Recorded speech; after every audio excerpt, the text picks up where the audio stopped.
75 வருஷம் கட்சியை நடத்திட்டு மிஸ்ஸாவை பார்த்துட்டு தடாவை பார்த்துட்டு பொடாவை பார்த்துட்டு ஆயிரக்கணக்கான திமுக தொண்டனை சாவு கொடுத்துட்டு 75 வருஷம் கட்சி நடத்தி நாங்கள் நட்டு நிற்க வைப்போமா தமிழ்நாட்டை. நேராக வருவாங்களாம். ஒன்லி 2026ன்னு வாங்கலாம். வாட் அபவுட் 2024ன்னு கேட்டால் no I don't want 24, only 2026. நிற்கிறோம், அடிக்கிறோம், சிஎம் சீட்டில் உக்காடுறோம். நாங்கள் குச்சைஸ் வாங்கி சப்பிட்டு போகிறதுக்கு கட்சி நடத்துகிறோம். இந்த பாக்ஸ் தொங்குதில்ல, ஸ்பீக்கர் பாக்ஸ் தொங்குதில்ல, இதில் வேணா ஏறி உக்காந்துட்டு இருக்கான். ஏன்? நாங்கள் 75 வருஷமா அவனை பக்குவப்படுத்தி மக்களை சந்தித்து ஓட்டு கேட்டு அவனை பண்ணுறோண்டா. அதை ஒரு மயிரும் பண்ணுறதில்லை. இவர் ராத்திரி தூங்க வேண்டியது. எவனா ஜோசிக்காரன் சொல்லியிருப்பான், நீ இந்த வாட்டி நில்லுன்னு. அதில் வேற நாங்கள் கோடி கோடியாக கொள்ளை அடித்து வச்சுக்கிறோமா. அவர் உழைச்சி சம்பாதிச்சாரான். போடா ஊர் தாலி அர்த்தவனை. நான் சின்ன வயசில் படிக்க பார்த்தேன். எங்கள் அப்பா அத்தா படிக்க வைக்கல. நான் இப்போ படிக்கணும். இல்லம் தேடி கல்வி. இப்படி பார்த்து பார்த்து பார்த்து செய்கிற முதல்வர் எங்கள் அண்ணன் தளபதியை பார்த்து இதெல்லாம் எங்கேருந்து வந்தது? அவருக்கா புத்தியில் வந்துச்சா? இல்லை, அவர் உடம்பில் எங்கள் தாத்தா கலைஞரின் ரத்தம் ஓடுவதால் அது வந்தது. இவர் இப்படிலாம் செய்கிறாரு. அவர் என்ன செஞ்சார் தெரியுமா? என் தாய்மார்களே, நீ பெண் குழந்தையை பெற்றுவிட்டால் அதற்கு திருமணம் நடத்த வேண்டி நீ கஷ்டப்பட்டால் நீ கஷ்டப்படாதே, தாத்தா நான் இருக்கிறேன் வா. திருமண உதவி திட்டம் ரூபாய் 30,000. திருமணம் முடிந்ததா? அந்த இளம் ஜோடி ஆக்கி சாப்பிட அரிசி இல்லையா? கவலைப்படாதே தாத்தா நான் இருக்கிறேன் வா. 1 ரூபாய்க்கு 1 கிலோ அரிசி தருகிறேன். அந்த அரிசியை ஆக்கி சாப்பிட கேஸ் அடுப்பும் இல்லையா? கவலைப்படாதே தாத்தா நான் இருக்கிறேன் வா. கேஸ் அடுப்பும் இலவசமாய் தருகிறேன். ஆக்கி சாப்பிட்ட இளஞ்சோடிக்கு பொழுது போகவில்லையா?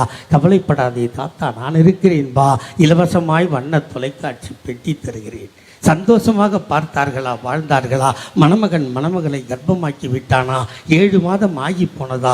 அவளுக்கு சத்தான உணவு வாங்கி கொடுக்க கணவனிடம் காசு இல்லையா? கவலைப்படாதே தாத்தா நான் இருக்கிறேன் வா. மாதம் 1000 ரூபாய், 3 மாதம் 3000 தருகிறேன். சத்தாக சாப்பிட்டு பிள்ளையை பெத்து போடு. பெத்து போட்ட பிள்ளைக்கு பால் சுரக்கவில்லையா? அவளுக்கு சத்தான உணவு கிடைக்கவில்லையா? கவலைப்படாதே தாத்தா நான் இருக்கிறேன் வா. மீண்டும் 3 மாதம் 3000 தருகிறேன். சத்தாக சாப்பிட்டு முத்தாக காப்பாற்றிய பிள்ளை பள்ளிக்கு போக வேண்டுமா? உன்னிடம் காசு இல்லையா? கவலைப்படாதே தாத்தா நான் இருக்கிறேன் வா. School fees free, uniform free, புத்தகம் ஃப்ரீ, புத்தகம் போடுகின்ற பையும் ஃப்ரீ, அவன் பஸ்ஸிலே போவதற்கு பஸ் பாஸும் ஃப்ரீ. அவன் சவலையாக இருக்கிறானா? அவனுக்கு சத்தான உணவு இல்லையா?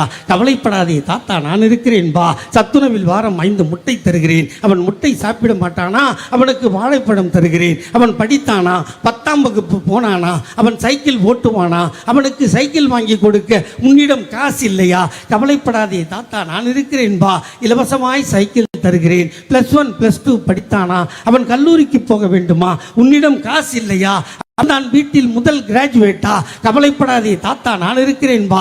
கல்லூரி ஃபீஸும் ஃப்ரீ. அவனும் படித்தானா? அவனும் காதலித்தானா? அவனும் கர்ப்பமாக்கினானா? அவனும் பிள்ளை பெற்றானா? இப்படி கொடுத்து கொண்டே இருக்கிறேன். இப்படி பெத்து பெத்து பெத்து வயதாகி போனாயா? நீயும் கவலைப்படாதே தாத்தா நான் இருக்கிறேன் வா. மாதம் 750 ரூபாய் பென்ஷன் தருகிறேன். 58 வயதாகி போனதா? இலவசமாய் பஸ் பாஸ் தருகிறேன். பேரனை பார், பேத்தியை பார், சந்தோஷமாக வாழு. காலம் கெட்டு போனதா? நீ சிக்காகி போனாயா? ஆஸ்பத்திரிக்கு போக ஆட்டோவிற்கு பணம் இல்லையா? கவலைப்படாதே தாத்தா நான் விட்ட 108 ஆம்புலன்ஸை கூப்பிடு. இலவசமாய் ஆஸ்பத்திரிக்கு போ. வைத்தியன் பணம் கேட்கிறானா? உன்னிடம் காசு இல்லையா? கவலைப்படாதே தாத்தா நான் கொடுத்த கலைஞர் காப்பீட்டு அட்டையை காட்டு. 1 லட்சம் ஃப்ரீ. வைத்தியம் பார், வீட்டுக்கு வா. காலம் கெட்டு போனதா? நீ செத்து போனாயா? உன் பிணத்தை தூக்க 4 பேர் இல்லையா? தன்மானம் தடுக்கிறதா? தாத்தா நான் போட்ட சட்டம் மார்ச்சரி வேணும் ஃப்ரீ. பார்த்தாயா? அழுதாயா? கொசு வைக்கிறதா? ஈ கடிக்கிறதா? கவலைப்படாதே தாத்தா நான் போட்ட சட்டம் மார்ச்சரி ஃப்ரீசர் பாக்ஸும் ஃப்ரீ. பார்த்தாயா? அழுதாயா? சுடுகாடு போனாயா? கொளுத்த வேண்டுமா? புதைக்க வேண்டுமா? தாத்தா நான் போட்ட சட்டம் கொளுத்துவதும் ஃப்ரீ, புதைப்பதும் ஃப்ரீ. வீட்டுக்கு வந்தாயா? சர்டிபிகேட் வேண்டுமா? தாத்தா நான் போட்ட சட்டம் டெத் சர்டிபிகேட்டும் ஃப்ரீ, பர்த் சர்டிபிகேட்டும் ஃப்ரீ. இப்படி கருவறை முதல் கல்லறை வரை இலவசங்களை வாரி வழங்கிய இந்தியாவில் ஒரே முதல்வர் எங்கள் தாத்தா டாக்டர் கலைஞர். சொல்றதுக்கே மூச்சு வாங்குதே. என் தாத்தா எவ்வளோ கஷ்டப்பட்டு செஞ்சிருப்பான்டா. அதோட விட்டாரா? அதோட விட்டாரா? இல்லை. அதோ போகிறான் நொண்டி, அதோ போகிறான் ஒத்தக்கண்ணை, அதோ போகிறான் டபுக்கு. சொன்னமா இல்லையா? பெற்றவங்களுக்கு எவ்வளோ மனசு வந்திருக்கும். அவனெல்லாம் கூப்பிட்டு எங்கள் தாத்தா கலைஞர் சொன்னார், நீ நொண்டி இல்லைடா, நீ டபுக்கு இல்லைடா, நீ ஒத்தக்கண்ணா இல்லைடா. ஒரு திறமை போனால் உன்னிடம் இன்னொரு திறமை இருக்கிறது. ஆகவே இன்று முதல் நீ மாற்றுத்திறனாளி என்று சொல்லி அவனுக்கும் நலவாரியம் தந்தார். அதோ போகிறான் பொட்ட, அதோ போகிறான் 9. சொல்லி சொல்லி சிரிச்சமா இல்லையா? அவனை பெற்றவனும் கைவிட்டான், மற்றவனும் கைவிட்டான். எங்கள் தாத்தா கலைஞர் கைவிடவில்லை. நீ பொட்டை இல்லடா, நீ 9 இல்லடா, உனக்கும் ஒரு அழகான பெயர் வைக்கிறேன். இன்று முதல் நீ திருநங்கைகள் என்று சொல்லி அவனுக்கும் நலவாரியம் தந்தார். செஞ்சோமா இல்லையா? ஒரு காலத்தில் ரயில்வே ஸ்டேஷனுக்கு போனால் வெள்ளை பேண்ட்டு வெள்ளை சட்டு தொப்பி போட்டு பச்சை கொடி ஆட்டுவான்ல ஸ்டேஷன் மாஸ்டர், அவெல்லாம் அவ்வாளாக தான் இருப்பான். நம்ம ஆட்டப்படாது. நமக்கு என்ன வேலை தெரியுமா? அதே ரயில்வே தண்டவாளத்தில் காக்கி அரக்கால் டவுசரு, அவாய் வைக்கிங் அவாய் செப்பல், பச்சை சிவப்பு கொடி, ஒரு ஸ்பேனரு, ஒரு சம்பட்டி. தண்டவாளத்தில் இறங்கி பிளக்கெட்டை தட்டணுமா இல்லையா? எங்கள் தாத்தா கலைஞர் சொன்னார், நீ பிளக்கெட்டை தட்ட பிறக்கலடா, நீ ஆட்டினா கொடியும் ஆடும் ரயிலும் ஓடும் என்று சொல்லி இந்த நாட்டில் தாழ்த்தப்பட்டவனையும் பிற்படுத்தப்பட்டவனையும் சேஷன் மாஸ்டராக்கி அழகு பார்த்தவர் எங்கள் தாத்தா டாக்டர் கலைஞர். கோயிலுக்கு போனால் பெருசாக கவுறு கட்டி மணி இருக்கும்ல, அந்த மணி ஆட்டுறது நம்மவா. அதே கோயிலுக்குள்ள வெள்ளி மணி சின்ன மணி இருக்கும்ல, அதை ஆட்டுறவா குஞ்சு மணி தான் ஆட்டுவா. அவ்வா தான் ஆட்டணும், நம்ம ஆட்டினா ஆடாதான்.